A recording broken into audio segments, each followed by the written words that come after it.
Wendy Bouchard. Made in France, ou la fierté des innovations bleu, blanc, rouge. Bonjour Anissé Mbida. Bonjour Wendy, bonjour Anissa. Bonjour à tous. On va parler des escargots, figurez-vous. Alors les pauvres passent souvent à la casserole et ils sont même dans le top 10 des plats préférés des Français pour Noël. Mais vous nous parlez ce matin de ce que l'on fait avec la bave d'escargot, précisément. Exactement, vous allez avoir une idée qui n'est pas très radoutante, qui vient des frères Royer. Ils sont éleveurs d'escargots à Saint-Paul-en-Parède. Alors c'est pas en Bourgogne, mais c'est entre Cholet et La Roche-sur-Yon, département de la Vendée de 85. Alors ma chère Wendy, vous avez certainement entendu parler, vous avez certainement vu ces jeunes japonaises qui se rajeunissent la peau en se laissant ramper, suinter, baver des escargots sur le visage.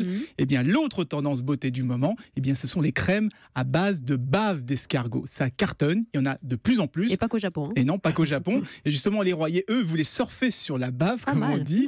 Comme ils produisaient déjà des tonnes d'escargots pour les restaurants de la région, ils se sont dit pourquoi pas se diversifier en faisant des cosmétiques. Et bien maintenant, leurs petits gris sont rentabilisés 2 fois, pour leur bave d'abord, parce que pendant qu'ils s'engraissent, et puis pour leur chair, quand ils finissent à la persillade, donc comme ça, rien ne se perd. Ah oui, les pauvres, d'accord. Elle a vraiment des vertus, la bave d'escargot ? Elle est reconnue pour ses facultés régénératrices de la peau. On l'utilise par exemple pour traiter les grands brûlés, notamment pour les cicatrices post-opératoires.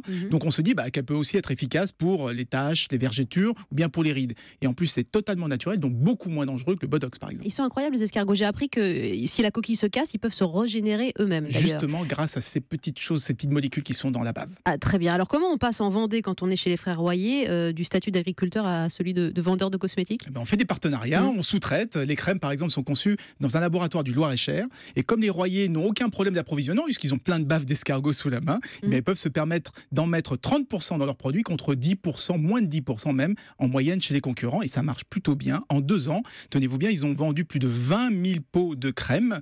Et aujourd'hui, la petite PME exporte même en Chine et même au Japon. Elle s'est complètement réinventée grâce à une astuce toute simple. Elles sont capables de revaloriser la bave que laissaient des escargots. Bien, c'était la bonne idée de la Maison Royer avec ses cosmétiques Made in France, peut-être idée cadeau pour Noël. Miroir, mon beau miroir, dites-nous quelle est la plus belle, les japonaises ou les françaises, on va voir ça avec Made in Vendée. Celles qui ont les plus beaux escargots. Ouais, merci beaucoup et à demain, Anissé. À demain. Europe.